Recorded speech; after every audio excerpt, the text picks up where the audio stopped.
Nationalism is an ideology of expanded, solidified identity. If you are going to build identity, collective identity, on the basis of history, you're going to distort that history. Yeah, you are actually going for fossils to an extent. Exactly. You are bound to distort that history. You want to glorify it. You want to underline the silver linings in that history where you are concerned. You want to darken the picture the best you can where the other is concerned. Nationalism is an ideology which always has the other. And therefore, it's a double distortion. You distort by glorifying your own, and you distort by darkening the other's history. Eqbal Ahmad, Professor of International Relations and Middle Eastern Studies at Hampshire College, Amherst, Massachusetts, was born in Bihar in India. He was actively involved in the struggle for independence in Algeria with Frantz Fanon and the anti-Vietnam War movement in the United States. Eqbal Ahmad travels the Grand Trunk Road over 1,000 miles from Calcutta to Lahore, a journey he last took as a refugee in 1947 when India was partitioned and he was only 13 years old.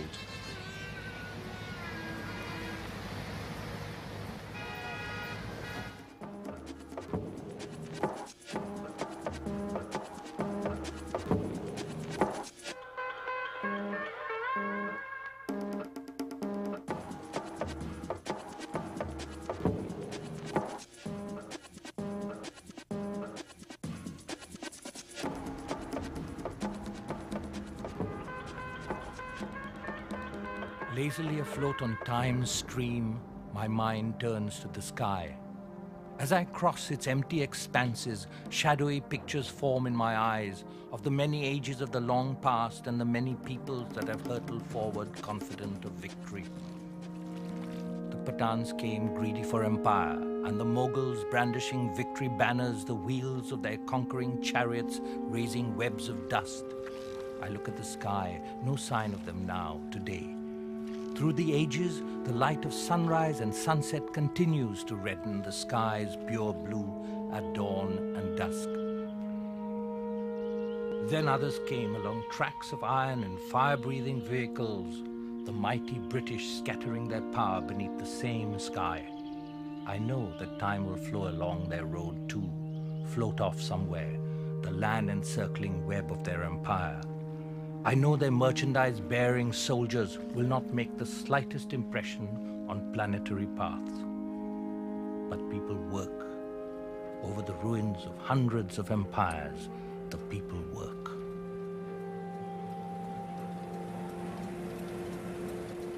Our story begins here in Calcutta, the first capital of the Raj.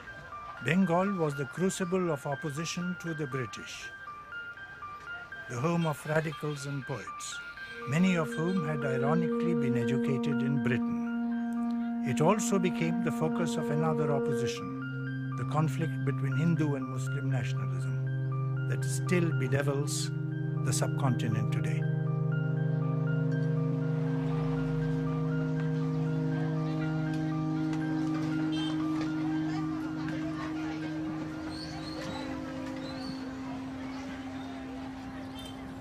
Calcutta was for us our glory, our present, and also our future. It became the first capital of the British in India. See, nationalism, especially in our part of the world, developed in response to colonialism. The white man came here claiming that he was going to carry the brown man's burden. So there was already the notion the white man was different from the brown man. The brown man, in his reaction, developed his own nationalism, which said the brown man is different from the white man and he is as good, if not better. So sometimes you would say it's better because we have had a longer civilization. We go back 4,000 years. While we were creating our great epics. Englishmen were sitting in caves and so on and so forth. All sorts of historical truths and untruths are mixed. When you organize collective emotion on the basis of difference, it is going to promote extremes and hatreds.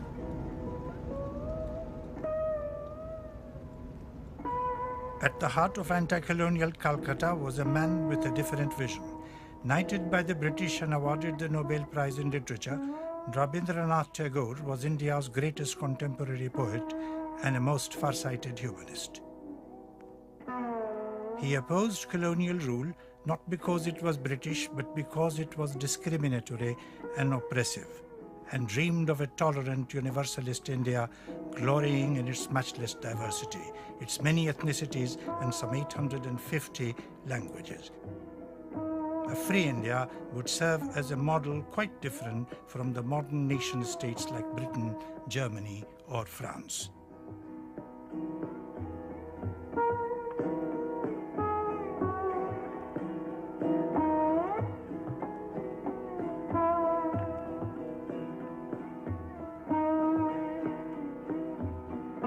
He saw World War I as an ultimate expression of all that was dangerous about nationalism and the nation-states of Europe and Japan.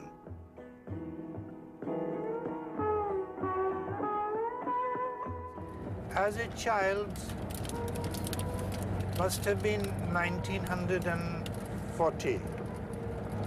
During the Quit India movement, some members of my family were arrested and interned in Calcutta.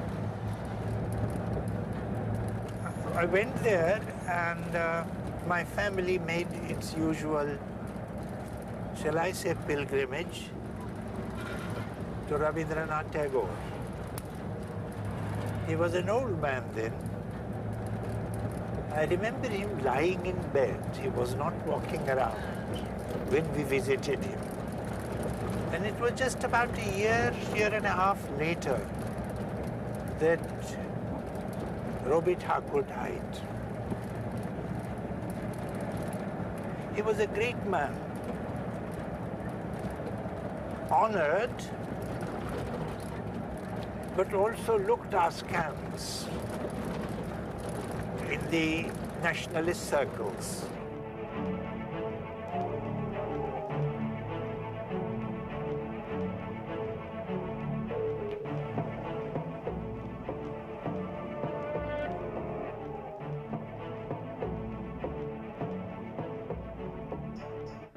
I am not against one nation in particular, but against the general idea of all nations. What is the nation? It is the aspect of a whole people as an organized power. This organization incessantly keeps up the insistence of the population on becoming strong and efficient. But this strenuous effort after strength and efficiency drains man's energy from his highest nature, where he is self-sacrificing and creative. For thereby, man's power of sacrifice is diverted from his ultimate object, which is moral, to the maintenance of this organization, which is mechanical. By this device, the people which loves freedom perpetuates slavery in a large portion of the world with a comfortable feeling of pride in having done its duty. Men who are naturally just can be cruelly unjust, both in their act and their thought. The nation, with all its paraphernalia of power and prosperity, its flags and pious hymns, its blasphemous prayers in the churches, and the literary mock thunders of its patriotic bragging, cannot hide the fact that the nation is the greatest evil to itself. He warned the world, and he warned India, that if it takes to the ideology of difference, today we are differentiating between the colonizers and the colonized. Tomorrow we will differentiate between the Hindus and the Muslims. And the day after tomorrow, perhaps between Sikhs and Hindus. And yet day after tomorrow, perhaps between the South and the North. There is no end to ideologies of difference. And he argued India's genius lies in its heterogeneity, in its pluralism, in its ability to accommodate all. It's a rainbow civilization. He was prophetic. He has turned out to be right. As it passes Howrah Bridge, the Grand Trunk Road gets very busy. The statue of Rajiv Gandhi, himself assassinated by Tamil nationalists, points its way to Delhi from Bengal.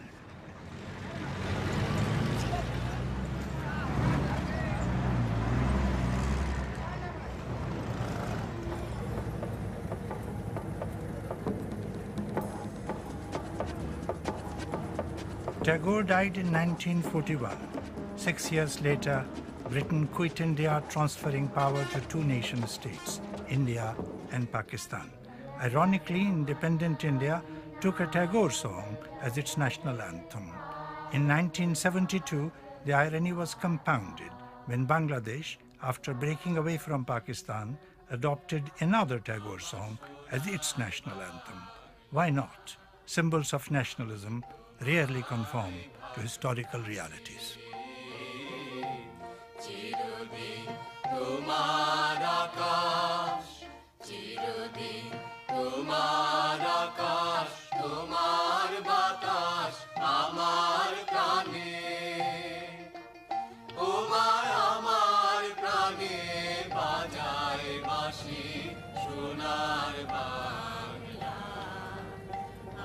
The Grand Trunk Road was built by the Emperor Sher Shah Suri in the 16th century. His regime briefly interrupted the reign of the Mughals, who ruled much of the subcontinent until the mid-19th century. Both Sher Shah and the Mughals were Muslims. Muslim and Hindus lived side by side, one dominant politically, the other numerically and economically.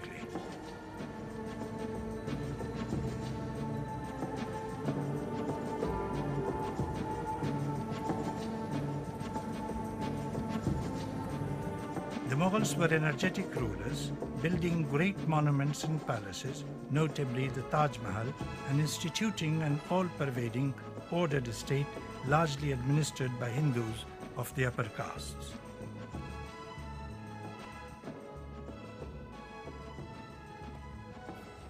I'm in front of the tomb of Sher Shah Suri, the builder of the Grand Trunk Road.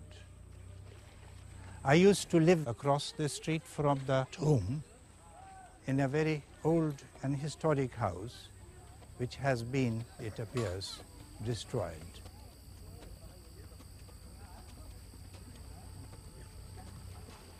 Early in the 16th century, Sher Shah Suri, who drove out the second Mughal Emperor Humayun from his throne, conceived of this road and said that roads are the carriers of civilization, the insurer of empire and facilitator of commerce.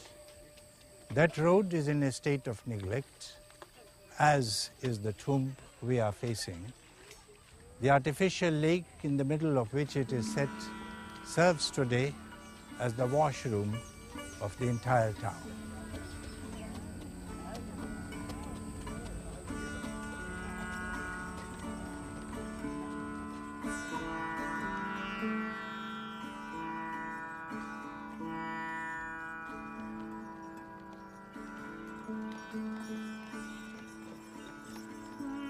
I am here at last.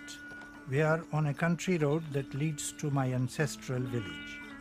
These rice fields of iridescent green are so vivid in my memory. One picture of childhood that seems unaltered and timeless amidst the enormous changes in this country and in my life. I haven't seen Irki, the village of my birth, since the day I said goodbye to my mother in 1947. I was 13 years old.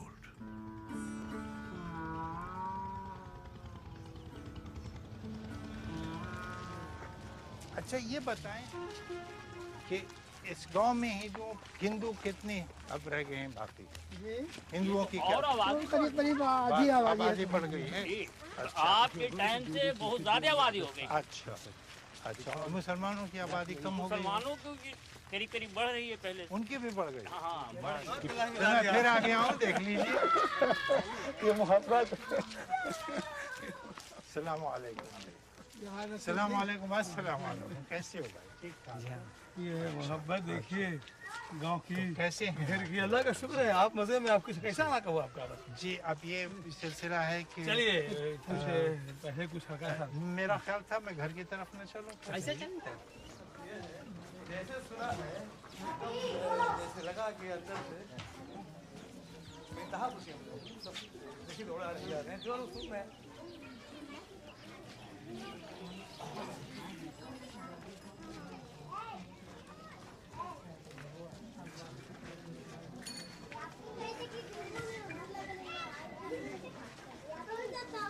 I was pointing out these to you, this whole block. On the left side of the street as you approach the village, they were mostly Hindu homes. We had a tradition of living more or less side by side. This is almost literally true. The old custom was that when the Muslims came in for the Eid prayers, our Hindu friends waited for the end of the prayer to embrace each other.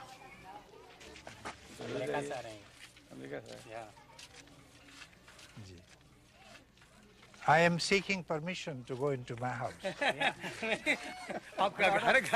There used to be, where there is now sort of mud wall, there used to be a small kitchen. And that's what we used as the Hindu kitchen of the family house. Walls, of course, have been drawn around. That wall divides the house because many different families are living here. अंदर तो मुश्किल होगी जी, खुला तो होगा जी. So it has been partitioned several ways. But now you have electricity, no? यहाँ electricity आ गई, बिजली आ गई है. It has changed in ways that I find very hard to relate to it. There was right here, in this relatively large courtyard, right there was a very beautiful well on which we drew waters, and lots of peasant women came and worked here.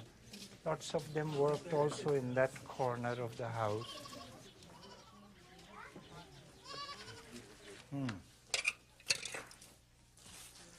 Well, the well in this case is intact. In the other house it has been replaced with a pump.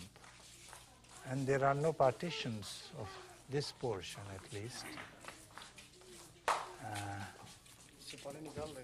पानी क्या निकालना है? पानी निकाल के देखो तो कैसा देखो पानी साफ है, पीने के लायक है. गिलास क्या यार, लगाओ लगाओ ना, यहाँ से लगाओ. हाँ.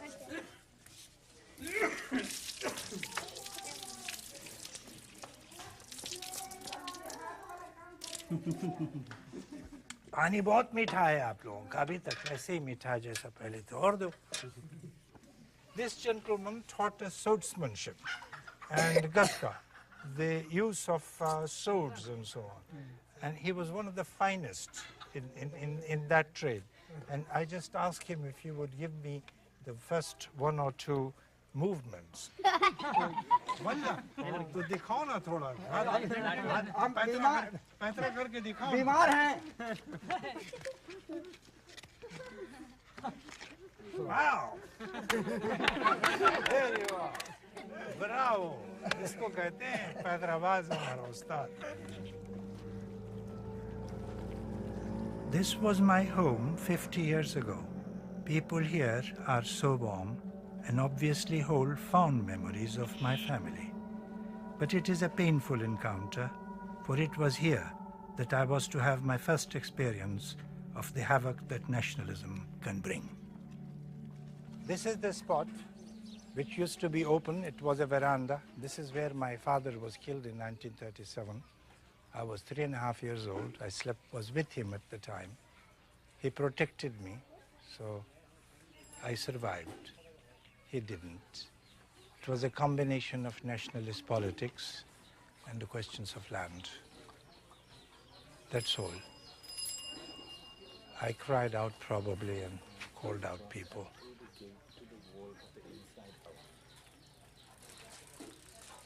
This.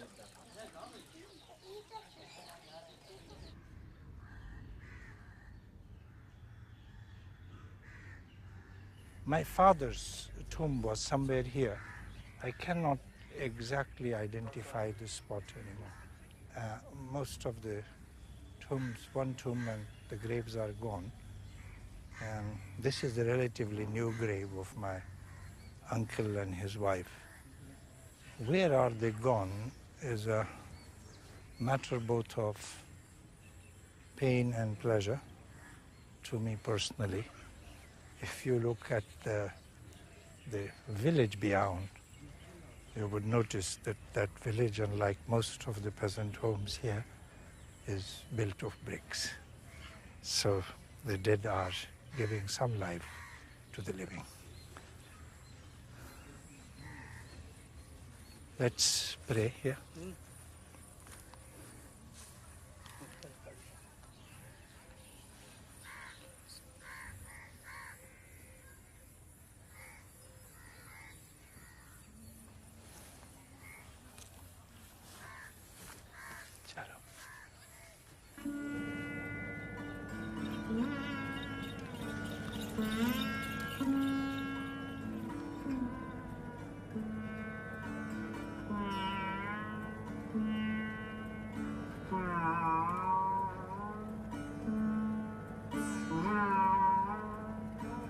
Now, on the 3rd of June 1947, I obtained the consent of the leaders of Congress, the Muslims and the Sikhs, to the plan by which 2 new independent nations were to be created, and incidentally, which gave new life and scope to the concept of the British Commonwealth. Mountbatten's fateful decision triggered off a great upheaval in the tinderbox of rival nationalisms. Hundreds of thousands died in communal carnage. Millions of frightened people fled their homes. 10 million Muslims headed for the areas that were to become Pakistan, while millions of Hindus and Sikhs moved the other way. I remember that evening we all broadcast over All India Radio. Mr. Jinnah, Baldev Singh, the Sikh leader, Nehru, and myself. And I shall never forget one of the sentences which Nehru used on that occasion. He said, "We are small men serving a great cause, but because the cause is great, something of that greatness falls upon us also." Leaders of the Congress, and especially Jawaharlal Nehru, lost a great opportunity to save India's unity when they rejected the option of a decentralized federalist structure. Secondly, thousands, perhaps 1 million lives might have been saved had Lord Mountbatten not hastened the partition of India and the transfer of power.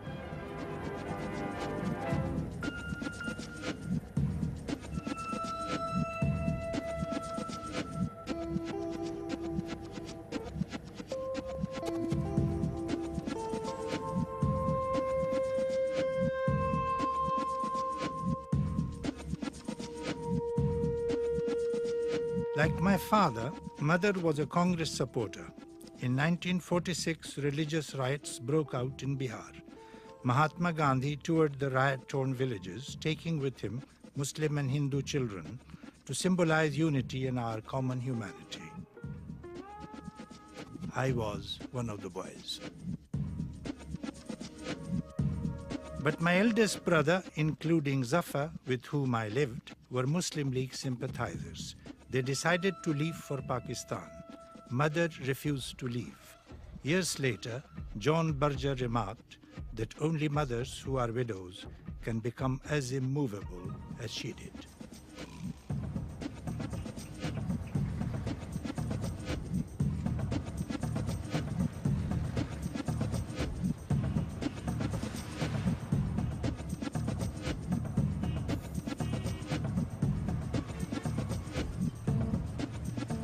We travelled along the Grand Trunk Road, passing through Allahabad, Pandit Nehru's hometown, and reached Delhi safely. There, at a stroke, we became refugees.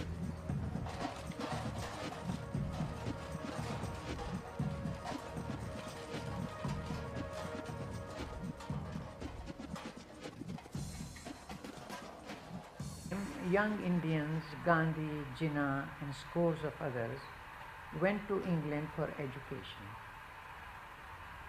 There, they were our first converts. They swallowed the doctrine of national will, national pride, national superiority, and above all, national self-determination. They successfully used that doctrine to drive the British out of India. They believed that once India was free, the road to prosperity, equality, fraternity will be opened.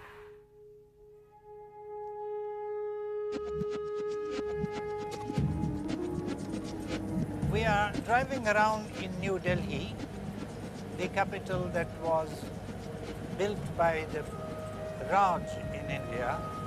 The English-speaking leadership, including the children of the old nationalist leaders, live in these enclaves of privileges.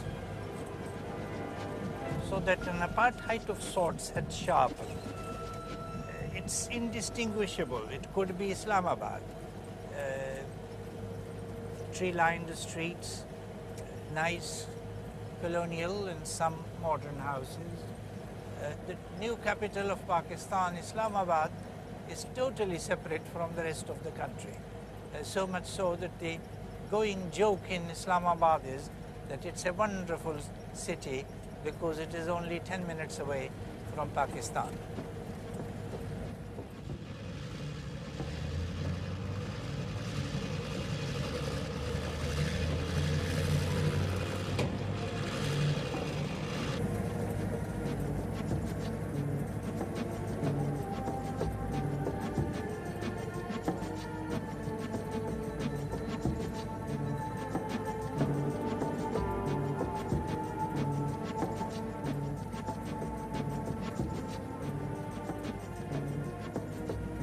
Fort provided refuge to Muslims who were fleeing the violence that occurred at the time of partition in 1947. The builder of the Grand Trunk Road, Sher Shah Suri, had a lot to do with its construction also. I was one of the refugees' children inside. I have many memories attached to this place. Almost every inch of it. Conditions were very harsh, but children managed to play. There was only one well, and there was a great shortage of water. Twice, Pandit Nehru came personally and talked to the refugees. The most profound memory, it's a longish story, is that of the opium eater named Abdul Ghafoor. He was bent over and for the first 2-3 days whining constantly for opium, which he didn't have. And we used to make fun of him. As we started out towards Pakistan, and went through lots of difficulty. People were killed, some died of cholera, etc., etc. The opium eater kept straightening up. And by the 7th day, he was leading the caravan.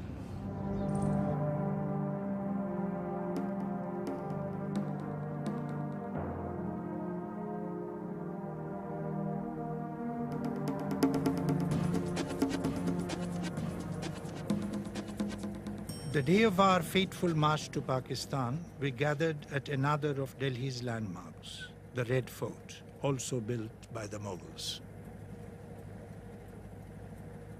This is the Lahore Gate. I am here because this is where the caravan of refugees gathered.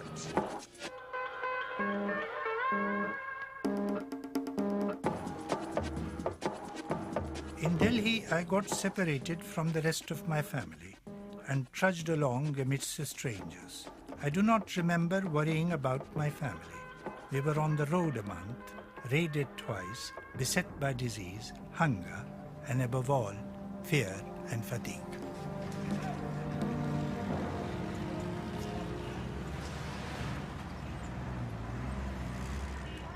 ਅੱਜ ਆਖਾਂ ਵਾਰਿਸ ਸ਼ਾਹ ਨੂੰ ਕਿਤੋਂ ਕਬਰਾਂ ਵਿੱਚੋਂ ਬੋਲ ਅੱਜ ਆਖਾਂ ਵਾਰਿਸ ਸ਼ਾਹ ਨੂੰ ਕਿਤੋਂ ਕਬਰਾਂ ਵਿੱਚੋਂ ਬੋਲ ਤੇ ਅੱਜ ਕਿਤਾਬ ਇਸ਼ਕ ਦੀ ਦਾ ਕੋਈ ਅਗਲਾ ਵਰਕਾ ਫੋਲ ਅੱਜ ਆਖਾਂ ਵਾਰਿਸ ਸ਼ਾਹ ਨੂੰ ਕਿਤੋਂ ਕਬਰਾਂ ਵਿੱਚੋਂ ਬੋਲ ਇੱਕ ਰੋਈ ਸੀ ਧੀ ਪੰਜਾਬ ਦੀ ਤੂੰ ਲਿਖ ਲਿਖ ਮਾਰੇ ਵੈਣ ਅੱਜ ਲੱਖਾਂ ਧੀਆਂ ਰੋਂਦੀਆਂ ਤੈਨੂੰ ਵਾਰਿਸ ਸ਼ਾਹ ਨੂੰ ਉੱਠ ਦਰਦ ਮੰਦਾਂ ਦਿਆ ਦਰਦੀਆ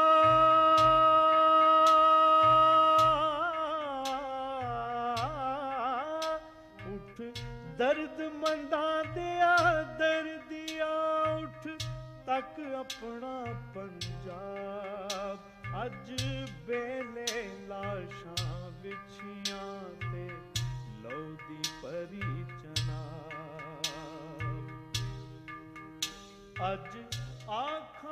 This is how the border looked when we came.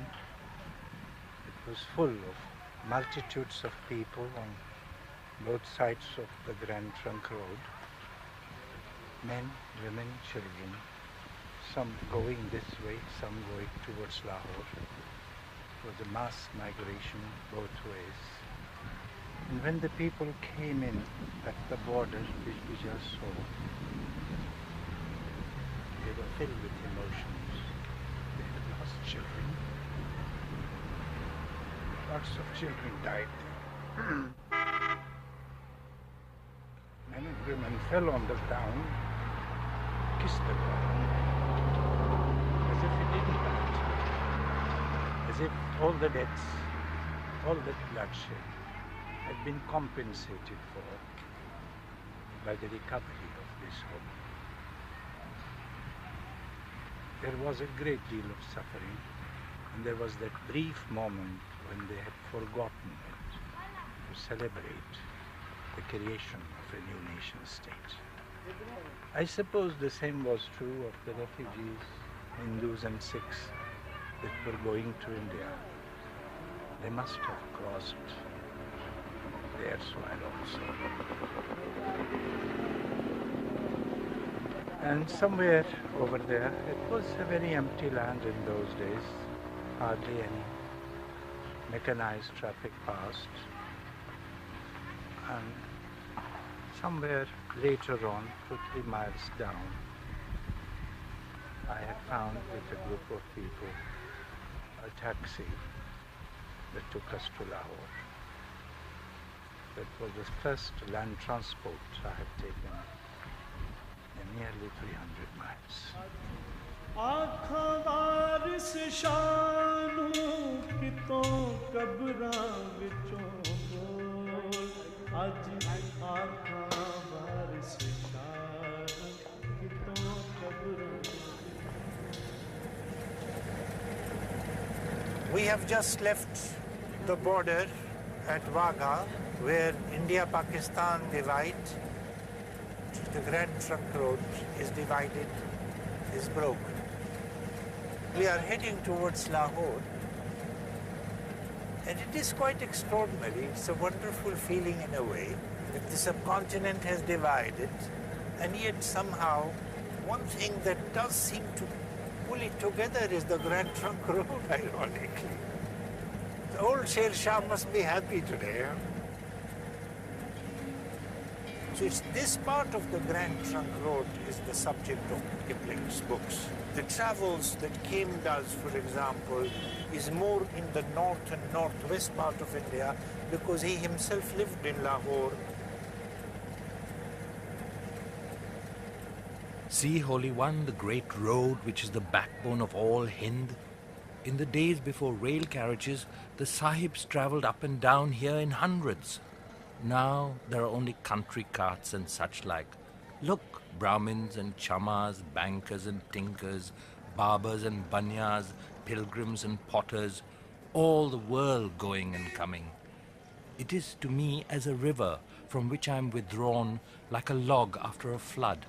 And truly, the Grand Trunk Road is a wonderful spectacle. It runs straight, bearing without crowding India's traffic for 1,500 miles.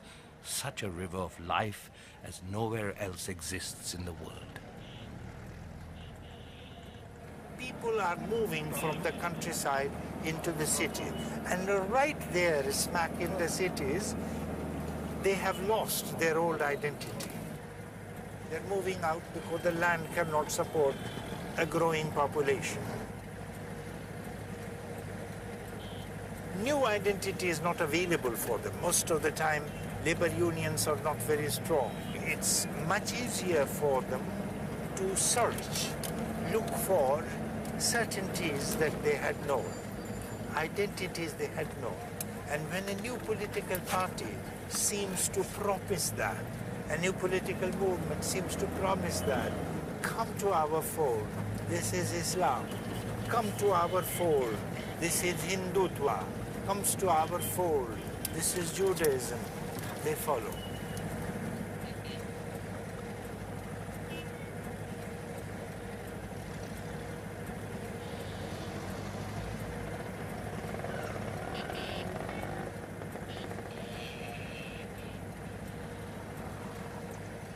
Right here is the monument to Queen Victoria, built somewhere around 1910.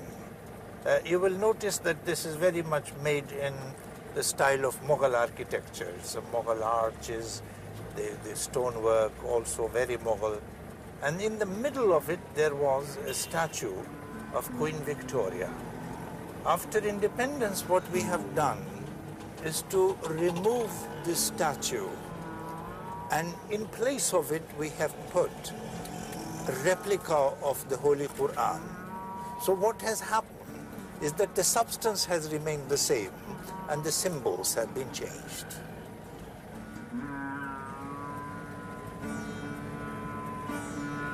We are now going to visit my friend Raza Kazim. He is a lawyer of international fame, has been opposed to military regimes in Pakistan, and for his pains has been in prison several times. The last time during Muhammad Ziaul Haq, he was almost executed and became a cause célèbre internationally. I was dramatically disappointed within a few months of my coming to Pakistan. Perhaps the mistake lay in my expectations, in my youthful expectations, innocent expectations that Pakistan would mean not only just political freedom from the British, but also a beautiful application of that freedom in the transformation of our lives in human and material terms. Jinnah as Governor General. He takes the oath of allegiance to King George VI as head of Pakistan. Faz wrote Dagh Dagh Ujala Ye Shab Guzida Sahar, the morning of freedom. Yes. Soon after Pakistan had been created, the first anniversary. Yes, yes. And you knew him? Yes, we got to know each other since 48. And he was 20 years older to me, but we instantly became soul brothers. Faiz Ahmad Faiz wrote poignantly of nationalism and of its ironies and tragedies. Today, millions throughout the divided subcontinent recite his poems by heart. ये दाग दाग उजाला ये शब गजीदा सहर वो इंतज़ार था जिसका ये वो सहर तो नहीं ये वो सहर तो नहीं जिसकी आरज़ू लेकर चले थे यार कि मिल जाएगी कहीं न कहीं फलक के दश्त में तारों की आखिरी मंजिल फलक के दश्त में तारों की आखिरी मंजिल कहीं तो होगा शबे सुस्त मौज का साहिल कहीं तो जाके रुकेगा सफीनाए ग़मे दिल अभी गरानी शब में कमी नहीं आई निजात दीदा दिल की घड़ी नहीं आई चले चलो कि वो मंजिल अभी नहीं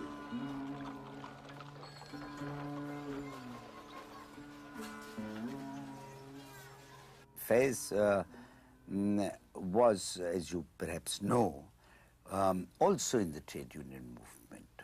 He worked with us in the Pakistan Trade Union Federation, in the Railway Workers Federation. We were both equally disillusioned, he on a mature level and I on an adolescent level, because of what we had witnessed in the early days of Pakistan. The environment, as far as we were concerned, it was clear it had chosen to preserve the colonial culture, the colonial values, and the colonial forms. And we also knew that without the British, our attempts to continue British colonialism was bound to make it much worse, which is in fact what we succeeded in doing. We knew it would become far more lawless, far more arbitrary than even the British rule was. Perversity is the word I can use to describe our last 50 years. Social perversity, personal perversity, cultural perversity. We are not a barbaric people. We are not a backward people inherently. We have chosen to be perverse in these decades. And I am willing to grant it to my people if they so choose, but I know they will not get away with it. Oh, I have not the slightest doubt about the future. The worse it gets, the more convinced I am of the future. The only thing is that it's been a long time since I have got over the youthful desire to see the future myself and to be a part of it. That is no longer a desire, but a desire to be a part of the making of it. I am looking from the Lahore fort at the complex of the mosque and next to it the temple. The mosque was built in the 17th century by the Mughal Emperor Shah Jahan. The temple built by Raja Ranjit Singh, a ruler in the Punjab, came later. But the worshippers would go, come and be respected in each community. Today that situation has changed. In the last 10 years alone, 3 major monuments of Sikhs and Muslims have been destroyed, either by the action of the state or by religious fundamentalists. Some young men got into the mosque itself. They raised the saffron flag. They started destroying the structure. The police did nothing to prevent them. The smoke marks the site where one of Kashmir's patron saints has been revered for 600 years. There was little that fire engines could do as a gun battle continued all day.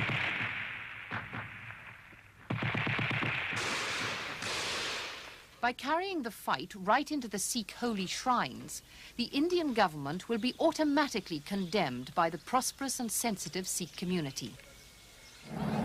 As modernization has proceeded, market has invaded, spaces have been shrunk, communities have been boxed in with each other, say in city spaces. People have tended to assert an older or imagined alternatives, and especially in this situation, political parties have moved in. Hindu militancy has moved in.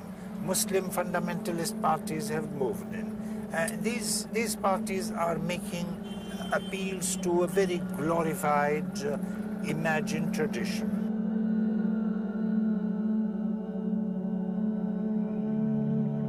Today, at the end of the 20th century, when we've seen the birth and the growth and the gradual development of these movements, every country that is constituted in the area of South Asia is in fact in the grip of what I would call not just religious nationalism, but it has a fascistic element.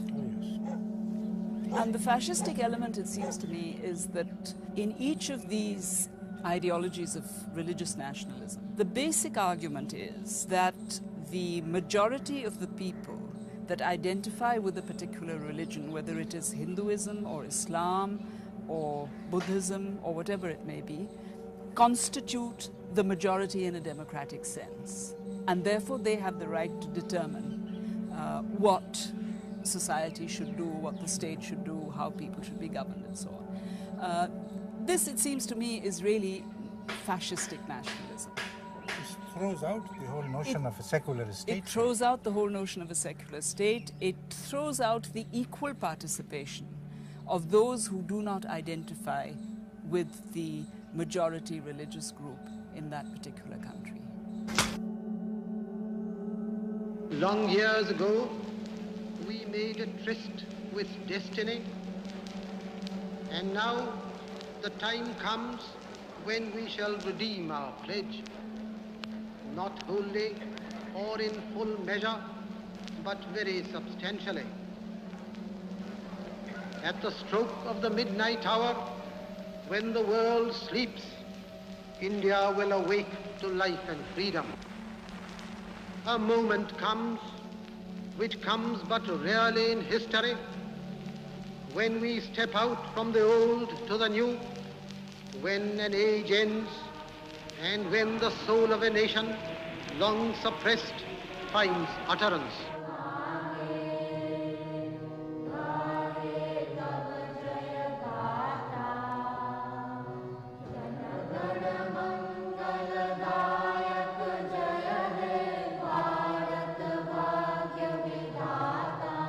I am here in front of Mahatma Gandhi's Samadhi, right on the banks of the Yamuna River. Gandhi was cremated here after his assassination on January 30th, 1948, barely 4.5 months after independence.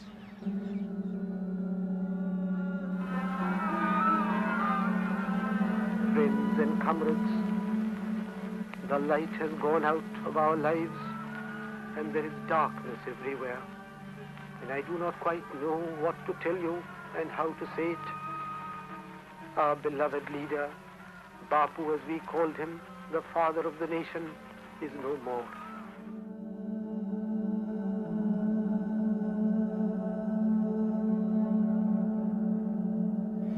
Indian extremism has not been kind to its leaders, nor has been that of Pakistan or Bangladesh. Gandhi was murdered, the founding father of India, by a Hindu extremist. Mrs. Indira Gandhi was murdered by 2 Sikhs taking revenge for the state's invasion of the Golden Temple. Rajiv Gandhi was murdered later by a Tamil extremist. In Pakistan, Liaquat Ali Khan, the founding father, was murdered in 1952. In Bangladesh, Sheikh Mujibur Rahman, Bangladesh's founding father, was also murdered. So South Asian extremism has not been kind to its founding fathers. At the same time, the state has not been terribly kind to its people. There is a fixation with force that is almost overwhelming.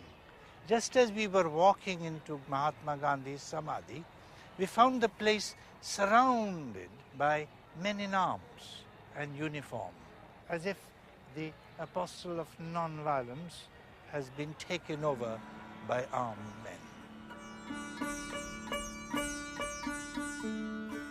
Why have those hopes of the founding fathers been disappointed?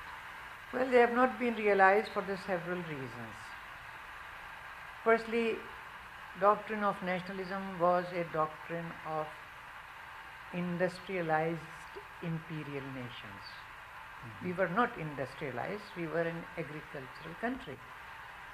And we didn't have the wherewithal to be imperial. Secondly, it made us fight bitterly among ourselves. More than 1 million have been killed. Tens of millions have migrated. Fight was waged for India's independence. Muslims said that they were a different nation. They got Pakistan. Then Bengalis said that although they were Muslims, but they were a different nation. They got Bangladesh. Now in Bangladesh, Chakmas are laying claim to a nationhood. Now where does one stop? There is no end to national struggles. So does it mean, Dr. Saab, that we should turn our back on this newfound ideology? Oh, most certainly, because it is an inhuman doctrine. It divides people rather than unites. It inculcates religious, ethnic, linguistic hatred. It unites the exploiters and exploited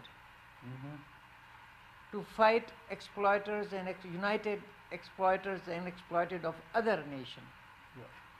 And thus it prevents social change. It has brought disaster to South Asia.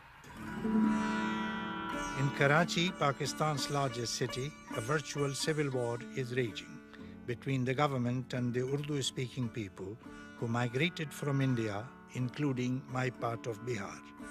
There are daily reports of terrorist attacks, mass arrests, torture, and murders in government custody. Ironic indeed, for at war with the state are the children of die-hard Pakistan nationalists, whose migration to Karachi 50 years ago had invested symbolic meaning in the new state. Then they were called Muhajirs, in reference to Prophet Muhammad's epoch-making migration from Mecca to Medina. As in India, in Pakistan, the state is at war with people protesting their oppression and neglect, often behind the banner of ethnic nationalism.